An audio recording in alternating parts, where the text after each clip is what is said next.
us to share your feedback. So again, our training today is brought to you by our partners over at Riverside County. And today we are so happy to be joined by Jason Tang, the development manager there, who is here to share more about the resources available to employers like you. Good morning, Jason. Good morning. Good morning. And thank you everyone for joining us today. Happy holidays. For us in Southern California, as we're in the 70s and sunny, we'll try to remember that it is winter and the holiday season. But grateful that you guys all took your time, and we really want to make these impactful. And this is a great opportunity to listen to this workshop by Eli and about the 2026 labor law updates. We know a lot continues to change every year. So kudos to all of you for taking the time to make sure that you're in compliance with the state laws. As one of the services that we talked about and Anna mentioned here is the hotline that we have for employers. This is a free hotline for any employer in Riverside County. There's actually a number for San Bernardino County. I saw that there's a few of you from San Bernardino as well. It's a different number, but same services provided by the California Employers Association, where you can call and you can get guidance and information that you need on any of the topics that they talk about when it comes to workforce and your HR. I know a lot of business are small mom and pop shops that may not have an HR team, and so this is a great resource for you. So just know that we're doing all we can to support the businesses, and as Adam mentioned, please take that survey. If there's a gap that we're missing, that we're not giving you information on, and that you something you need, please let us know. We want to fill those gaps and make sure you're getting the information you need. So great job for coming out today, and you're going to learn a lot. And just happy holidays, everyone, and thank you so much. Anna, we'll throw it back to you. Awesome. Thank you so much, Jason, for everything that you and your team do for employers in Riverside County and beyond. So now I'd love to introduce our trainer today. We have Eli Nunez, one of our HR directors who you may have the pleasure of working with on that HR hotline, but he'll be leading today's session. So you are in great hands. And Eli, it's all yours.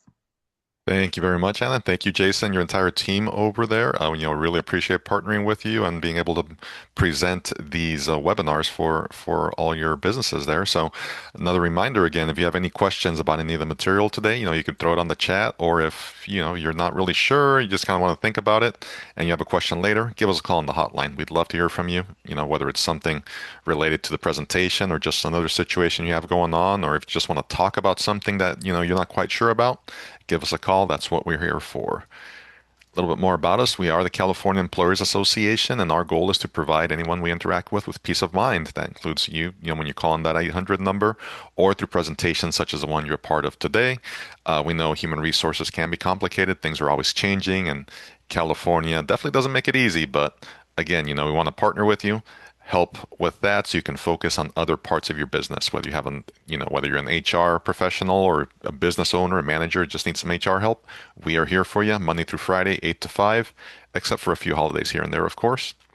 And a little bit more about us. We do help out in a lot of different industries. It's not just manufacturing or restaurants or anything. We are really all across the board. As you can see, we have several members that we work with, and anything from pizzerias to different counties, of course, to law firms and that sort of thing. So we do work with a lot of different places and wineries as well. Those are some of our favorites.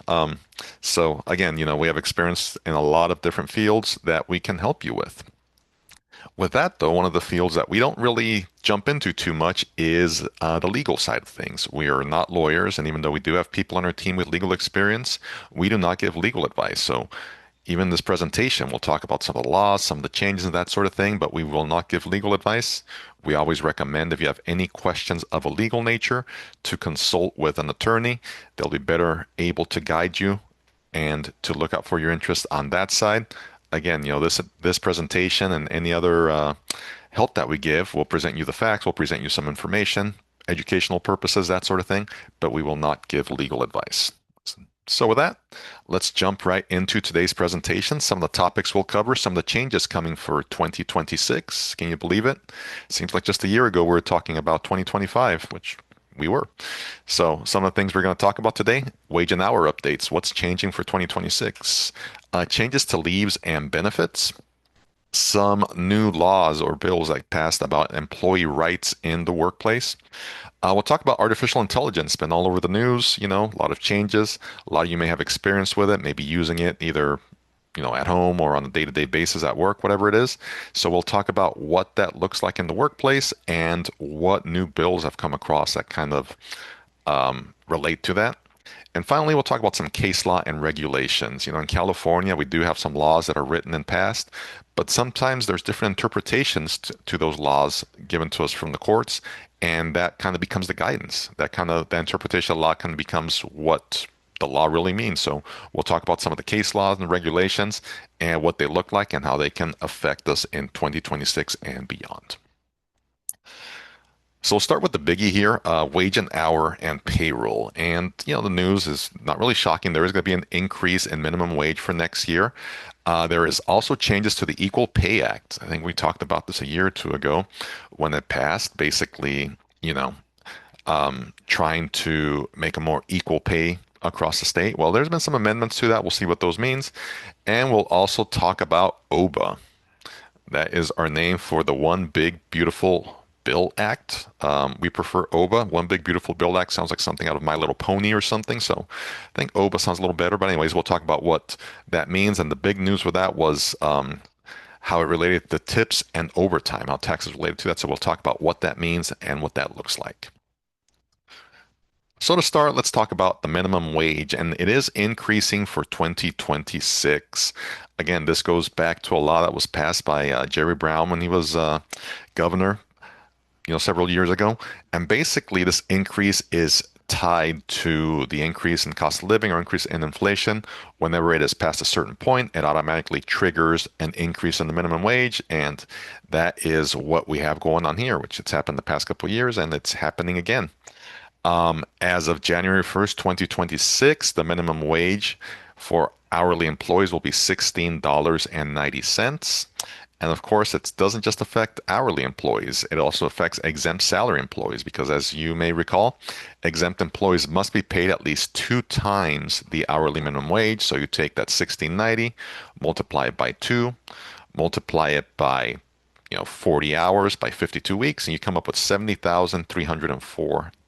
So if you have any exempt salaried employees, they must be paid at least $70,304 starting January 1st in order to maintain that exemption. If you have any salaried employees that are just on the cusp, maybe they're at 68, 69, you're not sure if you can make that increase, take a look at it, give us a call. You can always revert them back to hourly status. There is such a thing as hourly managers. It's if you're a manager, you don't have to be exempt.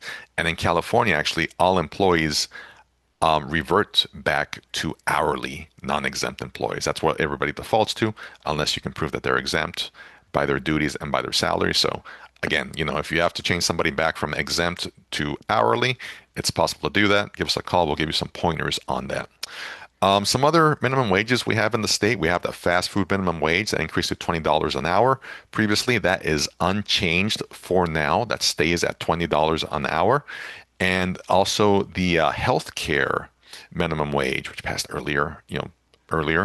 That one stays at anywhere from $18.63 to $23 an hour, depending on which category you fall. So those are not affected by this general minimum wage increase, but keep an eye on those. Again, there's a chance the fast food advisory board will meet halfway through the year or something, and some increases come of that. So keep an eye on that, or subscribe to our blog. It's free, and if there's any changes on that, we will put out a message and let you know. Now, on top of the state minimum wage, we also have some local minimum wage laws. As of last count, there was about 40 of them across the state.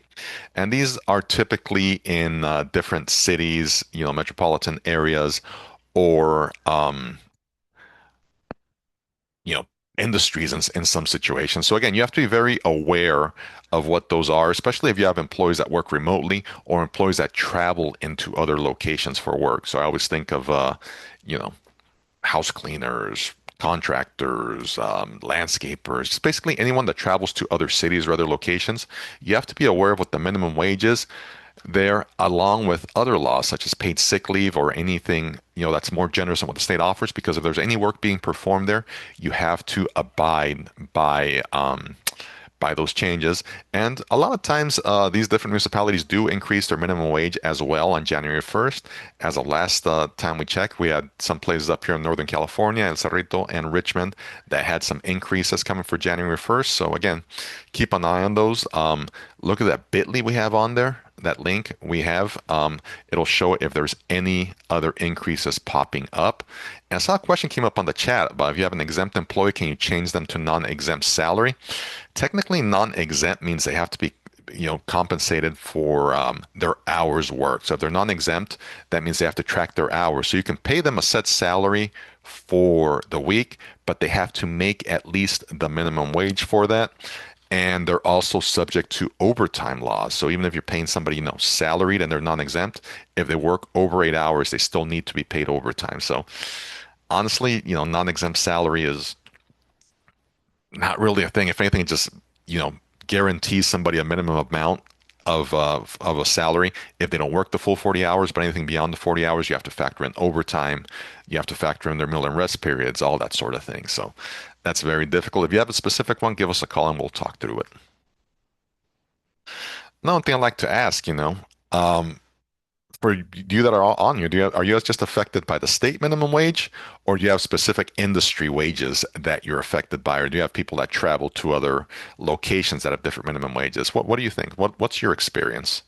Is it just a state minimum wage that affects you, or are you impacted by all these little different ones, whether it's a fast food, whether it's the medical, whether it's you have people that travel to, Los Angeles or anything like that for work? Let's see what we're dealing with. So, and I guess for the most part, most people are just affected by that state minimum wage. That's a big change. But every once in a while, we do have people that are either in the fast food industry, medical industry, or that have people that go to different areas to work. And yeah, I see a couple, people that are just on the state minimum wage. You also have the fast food industry, which I know that was a big shocking change really when that one came through. So thank you for sharing, everybody.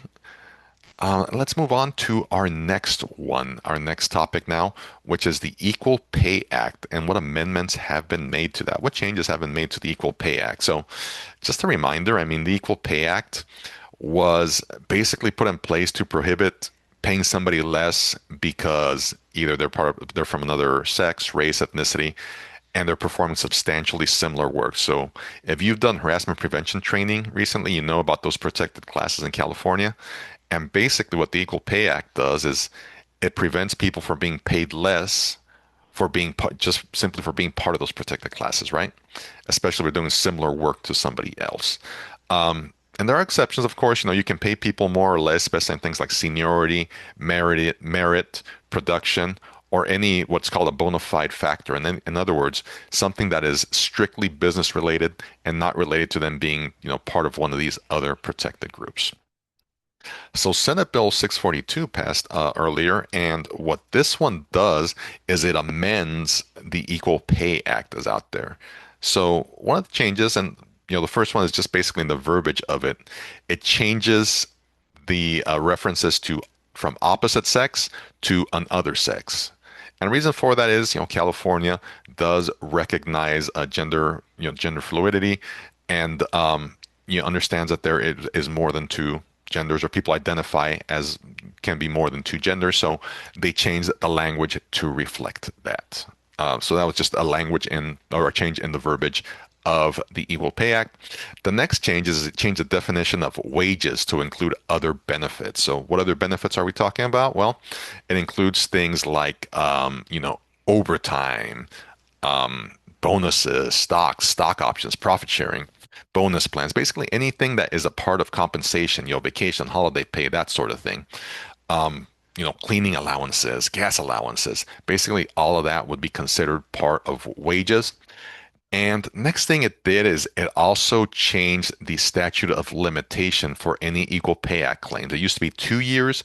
It extended it over to 3 years, right? So a little bit longer, a little bit, longer for things to hang over our heads if we're doing something wrong.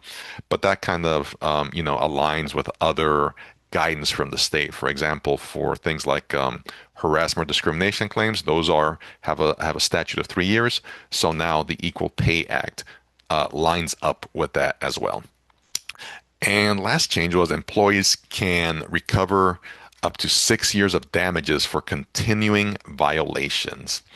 In other words, if something takes place out of the statute of limitations, if the conduct is connected to conduct that took place within the limitation period. So in other words, if something happened 5 years ago, but something similar happened 3 years from that, then you could extend that time when any damages can be recovered up to 6 years from the time it happened. So that's a long time, right?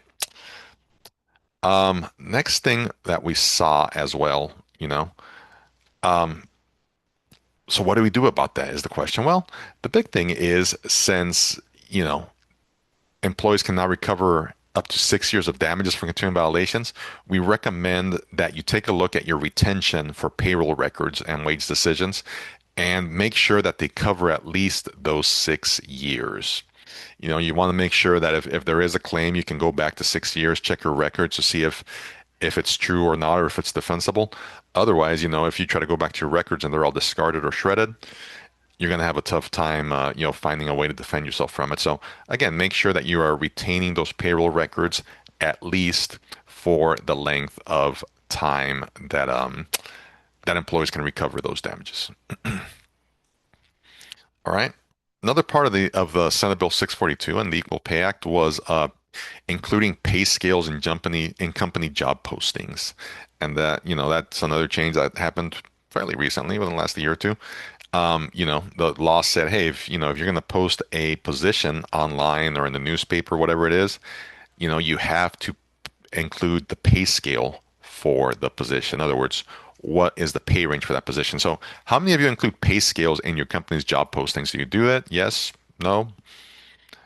You can even ask, what's a pay scale? And then, that's an offline discussion. But I think everybody, pretty much once that law passed, we had kind of a time to adapt to it, and everyone kind of went back, looked at their job descriptions, and started posting the full pay scales, right? And it was, good and bad, right? Because I mean, a lot of times we don't want to show our full hand when we're hiring people, but at the same time, it kind of gives us a quick way to check to see how we're doing in the industry. In other words, if you post for a position, you go out there and see what other companies are posting, see where you line up for it, see if you're competitive, et cetera, et cetera. So there was good things and bad things to that requirement. Thanks everybody for your answers. Looks like, yeah, most of you do post those. So again, a little reminder, basically the pay transparency requirement was that employers had to provide pay scale for current employees and for their position, or for applicants for whatever position they applied for upon request. And if you had 15 or more employees, you had to put those pay scales on the job posting. Well, good news for this, I guess, if we want to call it that. Senate Bill 642 said, we're going to change what the definition of pay scale means. So now all we have to put on those job postings is what we expect to pay upon hire. So in other words, if you have a pay range of, $20 an hour to $50 an hour for that whole position, so someone that's been there 20 years making 50 or whatever, but you only hire people in the $20 to $22 range, then you could just say, our pay scale for hiring somebody is from $20 to $22. So now you can just post what you expect to pay upon hire, not the entire pay scale, which is nice, right? I mean, it kind of helps you set those more realistic expectations when your candidates come in. Because if they come in, they see a pay scale that says, we'll pay anywhere from $20 to $50, they're gonna say, well, we want the $50, right? But if you say, starting salaries from 20 to 25, then that adjusts their expectations. So again, that was a kind of a good change that Senate Bill 642 made for us. So going forward, you don't have to post a full pay scale for the position, just the pay scale or the pay range that you expect to pay that new hire. All right, let's move on to OBA, the One Big Beautiful Bill Act. Man, that name. They got to do something about that. Anyways, so we'll just call it OBA. There are a lot of changes that came by that are going to affect they're tax related, right? And the big selling point for those was the no tax on tips and no tax on overtime. That's all we heard over and over again, right? There's going to be no tax on tips, no tax on overtimes from 2025 through 2028. And well, what's that really mean? Does that mean that we no longer tax employees overtime on their weekly paycheck? Not necessarily. So what no tax on overtime really means is that employees can take a deduction for that qualifying overtime when it's time to file their taxes, right? And the thing is, I mean, keep in mind, this is a federal law.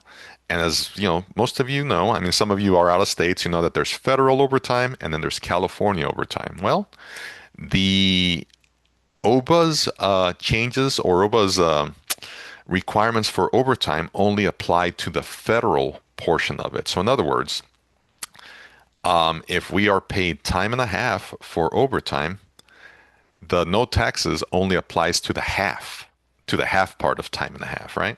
So if someone comes in on their sixth day of work, say they usually make $20 an hour, and on the sixth day they're making $30 for the full day because it's all overtime, guess what?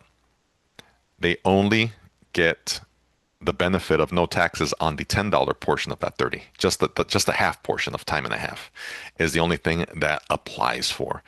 And the other thing, since it is a federal law and not a California law, remember in California we get overtime for any hours worked over 8 in a workday and or 40 in a work week. Well, since it is just for federal overtime, it is only for any hours worked over 40 hours in the work week. That leaves out things like the seventh consecutive day and how that's paid, that sort of thing. So again, you know, that kind of I'm not to throw a bucket of cold water on employees thinking that, you know, there's going to be a big thing. It's basically just applies to the half portion of time and a half and only to things that qualify under federal overtime, not state overtime. And again, you know, this isn't doesn't mean that there's going to be less money taken out of people's paychecks.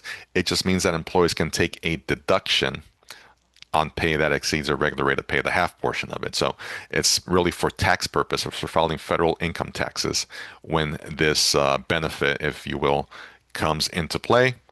So what do we have to do as employers, right? If we're not taking in, you know, changing how much money we withhold, what do we have to do? Well, work with your payroll provider. Hopefully you have a good one that you're working with, or you know, if you do payroll in-house, be aware of this. When it comes time to send those year-end W-2s, you do have to identify what the federal overtime is. You know, what qualifies as federal overtime for for this purpose. And yes, you know, to answer the question just popped up, this is just for employees when they're filing their taxes, right? This is just a deduction they could take when filing their taxes. Nothing to be done at the time that the paycheck is created or given out. So it's just basically a tax deduction that employees can take.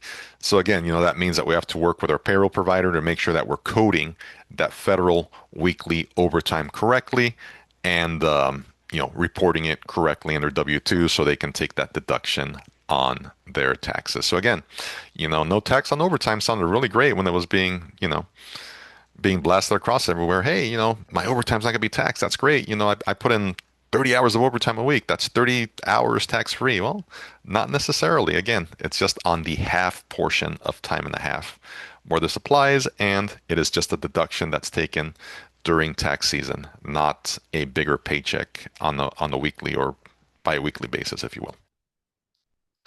Now, the next thing that OBA dealt with, or another thing that it dealt with, was tips. You know, no tax on tips. Hey, there's no tax on tips. That's great. And that, you know, it is good news, right? I mean, anytime you get some kind of tax break, it is a good thing.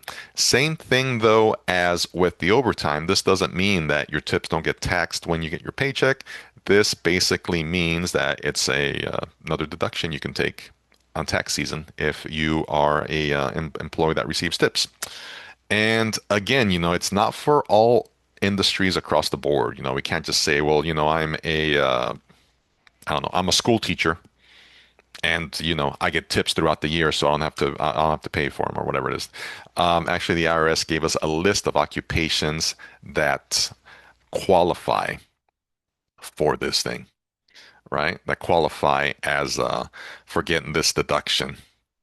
And basically, it's anything from, you know, bartenders to water taxi operators and a bunch of stuff in between. So take a look at that to see if, you know, you and or your employees fall under that. And if you do, again, work with your payroll provider or whoever does your reporting to make sure that you are flagging that so that employees can take that deduction if it applies to them. So some do's and don'ts now for wage and hours. The biggie, minimum wage. This isn't our first rodeo. We've done this the past couple of years. So again, that you know, make sure that you are paying people correctly, putting up the right notices, updating your wage theft notices if you need to. If you have exempt employees, make sure that they're still falling within that exempt threshold. And take a look at your equal pay practices. If you have to update the pay scales and job postings where you have this big, broad pay scale that doesn't really apply, you can change it down to what you expect to pay. And, if you need help auditing your wage and hour, if you're afraid of any PAGA claims or anything, we do have a wage and hour PAGA prevention packet in our store you could take a look at. Another question come up about under the impression that the no tax on overtime and no tax on tips was not going to apply for 2025. Actually, the OBA came into play earlier this year or became law. And once it became law, all those things applied. So we do have to make sure that all wages earned for 2025 comply with that when it comes down to the no tax on overtime, no tax on tips. I'll keep calling it that, even though it's not completely accurate. So yeah, we do have to make sure that that the W-2s that we send out for 2025 do have that separation or those numbers reported in them. All right, we talked about wage and hour. Let's talk about leaves and benefits and what changes are coming into play here. And the ones that we are looking at here are for crime victims and paid sick leave updates, as well as some restrictions on retention bonuses. We'll talk about the new law that came into play there and what it does to how we apply or can offer retention bonuses to our employees or our candidates. So first one we have is crime victims leave. And what Assembly Bill 2499 did was it gave a broader definition of what a victim is. So initially applied to employees, what happened to our employee, but now the definition of victim has been expanded to cover their family members as well, right? And things what a victim is an individual against whom a qualifying act of violence has been committed, and these could be things like domestic violence, sexual assault, stalking, acts or conduct or patterns that include bodily injury, death of another individual, brandishing a firearm, using threatening gestures or force, that sort of thing can, be a qualifying act of violence. And another thing that Assembly Bill 2499 did was it changed the authority to enforce it from the DLSC to the Civil Rights Department. So what that means is, the Civil Rights Department can basically enforce the regulations or the acts that came across there. So some other things that changed, there is a new notice requirement as well. You must provide notice to employees upon hire and then annually, and that's that crime victims rights notice that the state has put out. And also, you don't just give it to your employees when you hire them and then once a year. If an employee informs you that they or a family member is a victim of a qualifying crime, you have to give them that form informing them of their rights as well. So, keep that form handy and make sure that one, you post it, two, you give it to employees upon hire, and three, you give it to all employees once a year. So whether it's on New Year's or on their anniversary or whatever it is, make sure you give it to them. Let's see, I don't have a link to the form available right now, but let me work with Anna, and then maybe when we send out the email later or something, or give us a call too. We can direct you to it if you call us on the hotline as well. Now, if you have 25 or more employees, there is a leave of absence portion to it. And basically, what this changes is expanded the reasons for taking that leave of absence. So, again, if you have 25 or more employees, your employee that's a victim of a crime or the family member is, they can take a leave for court proceedings, legal proceedings, whether they have to get a restraining order, if they need medical attention or victim service, mental health service, relocation, if they have to move or they have to move their kids to a new school, providing care to family members that are recovering from the violent act, that sort of thing. Those are all potential reasons for leave of absence, right? And the thing about this, I mean, since the Civil Rights Department is overseeing this now too, a lot of these leaves kind of line up with things like CFRA. You have that 12 weeks leave, and the state says, hey, this leave of absence can either run concurrently or should not exceed what is allowable under CFRA. So we have kind of that 12-week limit. So, thing is, if you have an employee that maybe doesn't qualify for CFRA and they want to take those 12 weeks, but they come up on to the end of them and they're not ready to come back or something, just be very aware of taking any kind of punitive action against them, any kind of write-up or anything like that.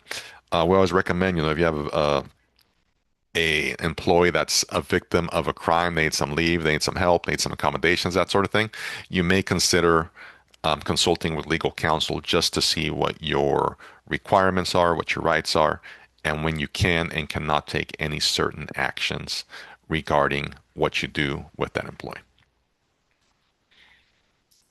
All right.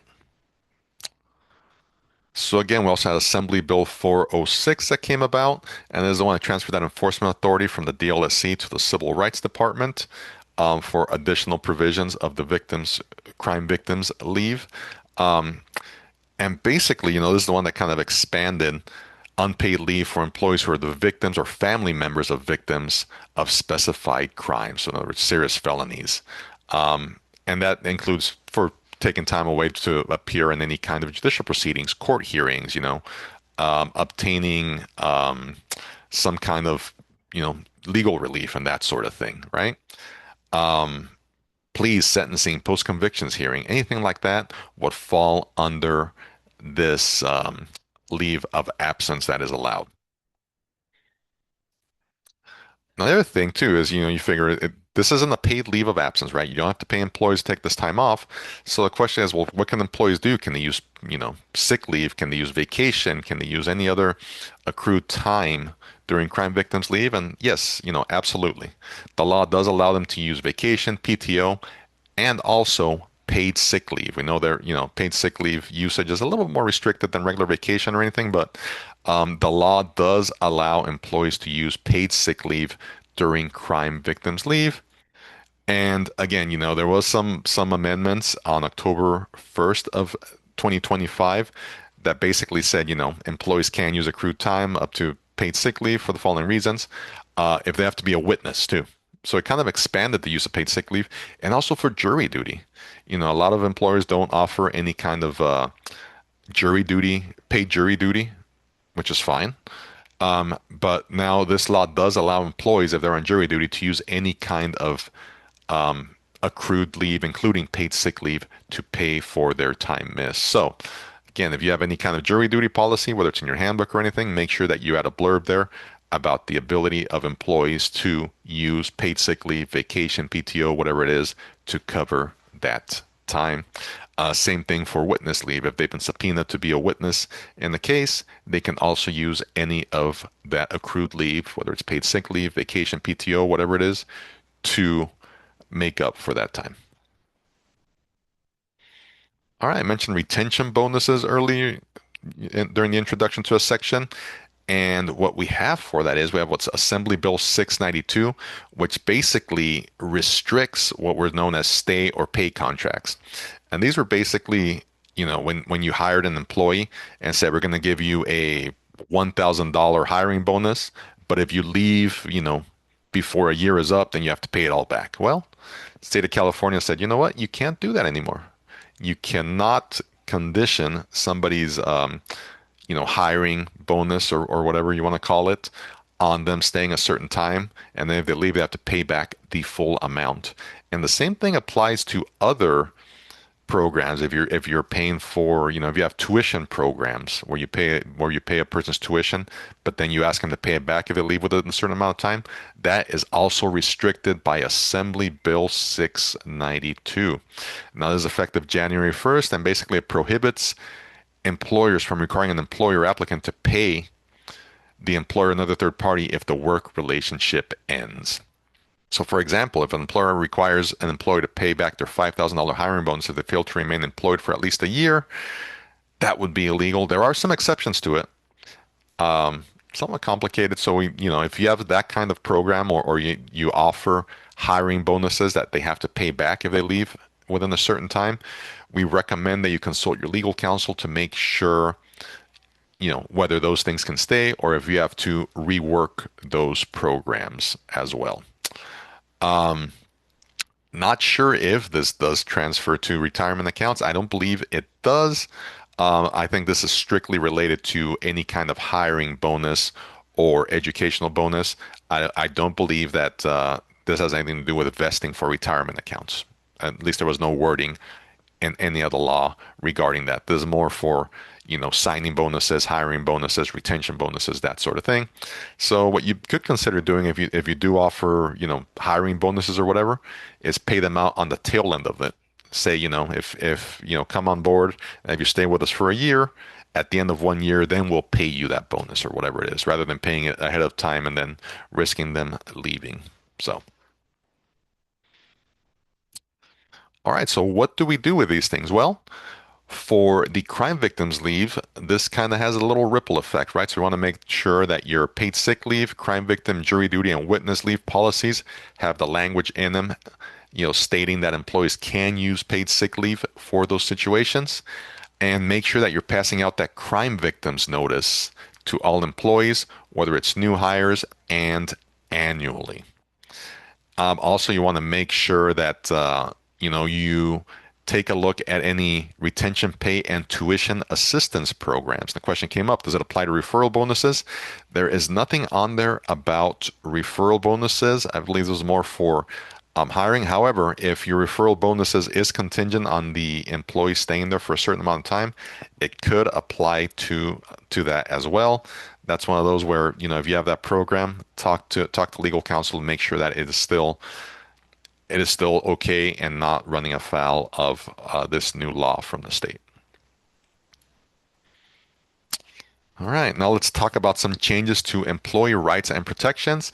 And for this, we have some immigration-related protections.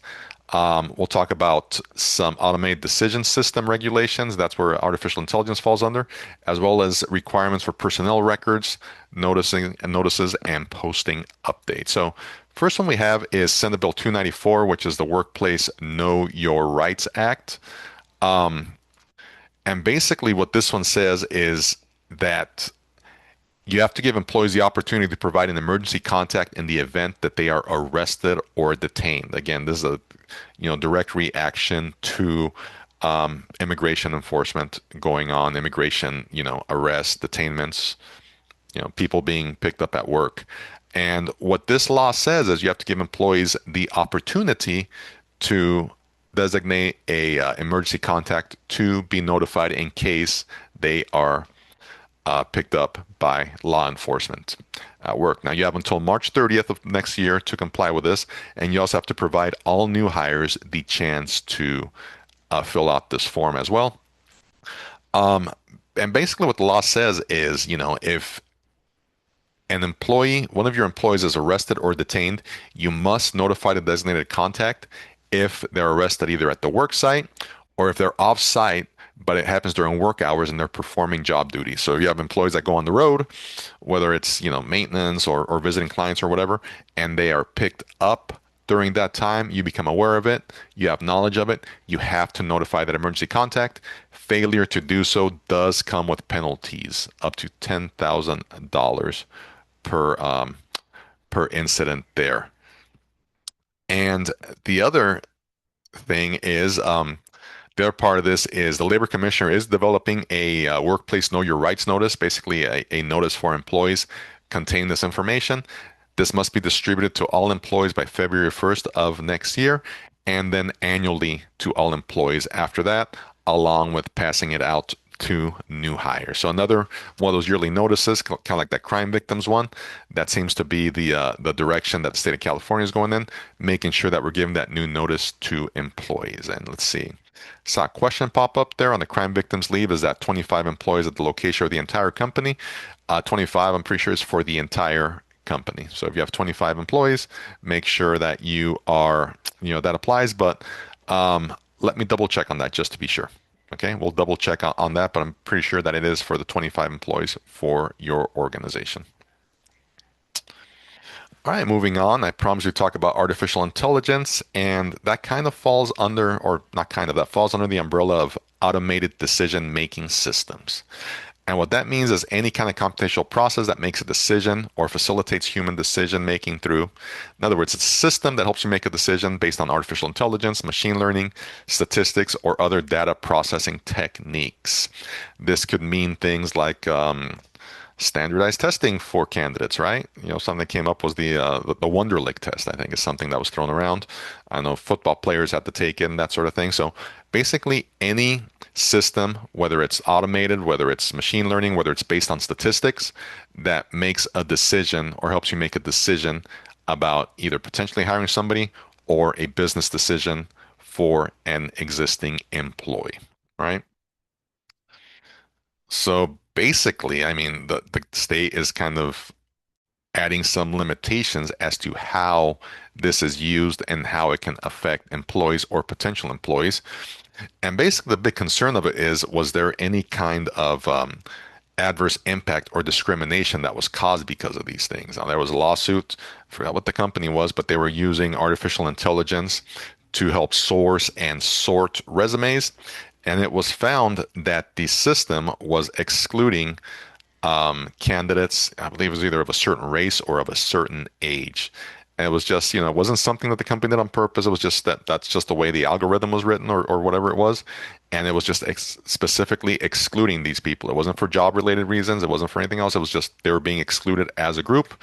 And even though the company was not the one that wrote the program to go through those resumes, the fact that they were using it, meant that it was ultimately their fault. So again, basically look for any kind of potential adverse actions or discrimination that's caused by using these systems, right? And if you contract out with any companies that do this kind of testing for you, talk to them, give them a call to see what they're doing to stay compliant with California law. Okay.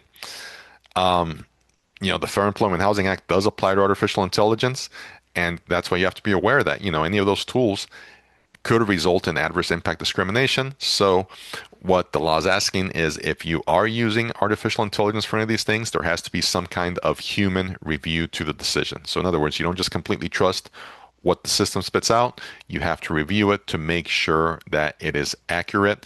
And there's also a record retention requirement. So if you're using AI for any kind of hiring or internal promotional decisions, make sure that you're retaining those records from 4 years of the date that it was created or when the personal action took place, whichever is later. And of course, with artificial intelligence out there, we do recommend that you have some kind of policy in your handbook. Again, this may not fall across the board. You may be in an industry where artificial intelligence plays no part whatsoever in what you do. But if it does, or if you have employees that could potentially use artificial intelligence for their work, make sure that you have some kind of policy there that either outlines or limits, what the uses are, who should use it, when it should be used, etc., etc. All right, we're winding down here, coming up to the end of the presentation. So let's talk about Senate Bill 513, which applies to personnel records. And as a reminder, I mean, you have to provide current or former employees with either the right to review and inspect their employee files or to receive a copy of it and their personnel records. And, some of us have been in the unfortunate situation where you have former employees that either them or their attorney request a copy of their personnel files, and we always get the question, do I have to give it to them? Yes, you do. You have to give them a copy of their personnel files.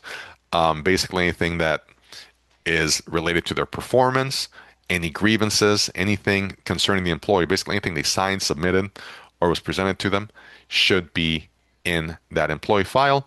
When you get that request, you have 30 days to comply to it. Otherwise, fines and attorney's costs can start stacking up after it. So if you do get a request, whether it's from a current or former employee, for a copy of the personnel records or to review it, make sure you do it within 30 days of receiving that request. Now, new changes to this include, as of January 1st of next year, you have to have education and training records in there. So any kind of training you put your employees through, any kind of, continuing education you put them through or anything, make sure that once it's completed, you have a record of that completion in their employee file as well. This could be things like harassment prevention training. We have that roster sheet that people fill out. Maybe have an acknowledgement form that goes in their file. If you have any kind of other trainings that happen, make sure that you have it in there. And you have to have specific information on there, right? The employee's name, of course, who provided the training, how long the training was, what date it took place, and what was the training about, and if there was any qualification or certification that came about as of the training. You want to make sure that those are all included. Question came up, are employees limited to how many times a terminated employee can request a personnel file, or current employees how many times they can review their file? Not necessarily, especially for current employees when those things are constantly changing. If it's, a time where it's becoming a nuisance, or you feel that maybe a former employee just keeps requesting it over and over and over again, just have a record of the request and the last time it was submitted to them. So in case they try to push back and say, they didn't give me my record, you say, well, yes, I did. I provided it to them, 2 months ago, and they asked for it again. Here's a proof of delivery. Here's a proof they received it. Nothing has changed. What's going on. But a lot of time in these cases, though, if you have somebody that's that contentious, it may be easier just to give them that copy again. I know it's a hassle, but we want to show as employers that we are making a good faith effort to comply and follow the spirit of the law in those cases. All right, and now we come to this December season favorite, labor law posters. It's the end of the year. Hopefully you all have your posters ordered for next year, or your updates or anything like that. Or if you do your own, you already start to download all the different posters. If you don't, though, and you want an all-in-one poster, we do sell those as well. We do have some updated postings for Cal OSHA, English and Spanish. As of July 2025, there was a new posting that came out there. Of course, minimum wage is changing, so the minimum wage order has to be updated. The DLSA Healthy Workplaces Notice, both English and Spanish, is available, as well as the EEOC's Know Your Rights. That one's marked as undergoing revision right now, so keep an eye on that one. Otherwise, again, if you just want to order a poster, have somebody take care of it for you, place that order for that 2026 all-in-one labor law poster. And thing to keep in mind is, if you don't receive it by January 1st and you get an inspection on January 2nd, if you can show a receipt that you've ordered the poster and just haven't received it yet, that is enough to show that you are in compliance with the posting requirements. Again, so make sure you get those orders in, whether it's through us or anybody else, because honestly, if you ever get a visit from a state agency, not having the right postings up is the low-hanging fruit for them. That's their go-to, right? That's where they can get a hold of you. So make sure you have the right postings up there. Make sure you have everything up to date. Updated notices for, from the CRD for the survivors of violence and family members of victims' rights and leave and accommodations, as well as the Labor Commissioner's Workplace Notice of Rights. Make sure we have those updated ones as well. All right. So what do we have to do as employers? Well, the first one is, we have that emergency contact form for employees to fill out. A lot of us already have emergency contacts for our employees, so it could just be as easy as amending that form, add another section to it. Who should I contact in case I am detained or arrested, and have them put that form up there, right? Or you come up with a whole new form yourself, whatever you want to do. If you do use any artificial intelligence processes, whether it's for hiring, for promotion, for testing your current employees, whatever it is, make sure there is a human review of those decisions. Take a look at them, sign off on them, whatever it is. Make sure that there is nothing weird going on there. Make sure that it's not, excluding specific people or a specific group of people. Training and education records, used to be we could just have a roster sheet, file it away. Now make sure that you have some kind of documentation that goes in the employee file stating the date of the training, who the trainer was, what the competencies were, what was discussed. Um, if there was any kind of certification or any kind of diploma that came of it or whatever it is. Make sure that you have some kind of form or some kind of thing that goes into the employee file. And again, updated notices and posters. Even if you get your all-in-one poster for 2026, sometimes the state does release updates mid-year. So keep an eye on those and make sure you put them up as needed. And let's see, another question came up. If the emergency contact form is a part of the payroll system, it states who do we contact for any emergency, would that suffice? It could. I would maybe add the language, whether it's for any medical emergency, any emergency, or if I am detained. Just whatever is going to make it so that you are compliant with it. We do not have an example of the emergency contact form yet, but keep an eye on that. And again, it could be as simple as, just adding another line to your regular emergency contact form that states, what do I do if who should I contact if I am arrested or detained, right? And this is something that's helpful across the board, right? Not just for immigration purposes. Sometimes your employee could be detained for other legal reasons, and we want to make sure that we notify the right people because, hey, it could be, they could have kids at school, they could have a family member waiting for them. So we want to make sure that we are keeping people informed. All right. So we do have some QR codes that you can use here. We have some end of year employer checklists. If you need to purchase a labor law poster, take a snapshot of that first one. If you need help updating your employee handbook, and this applies only to handbooks that were done with CEA's template, California Employer Association, we can help with that. If you need any kind of help completing harassment prevention training, there's a QR code for that. Take a look, see what kind of resources we can offer.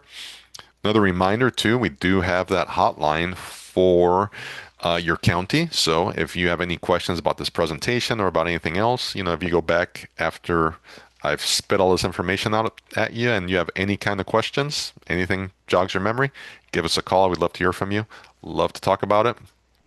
If you're interested in membership with California Employers Association, we do offer several different levels from monthly associate memberships all the way up to ultimate memberships, all of course at different price tags with different benefits. So we'll include this slide in the presentations for you. And as Anna mentioned too, we'd love to hear your feedback. What do you think about the presentation? What did we leave out? What did I talk about too much? What would you like to hear about in future presentations? That sort of thing. Take a snapshot of that. It's 5 quick questions. We really do love to hear from you and, keep improving what we're doing to make sure we're bringing you that peace of mind that I promised at the beginning. So again, please take a few minutes and let us know. And for those of you that are with us for continuing education, I do have some training codes for you as well. For HRCI, I have 724472. That's 724472. And for SHRM, they always throw those letters in there. 25-FZZEW.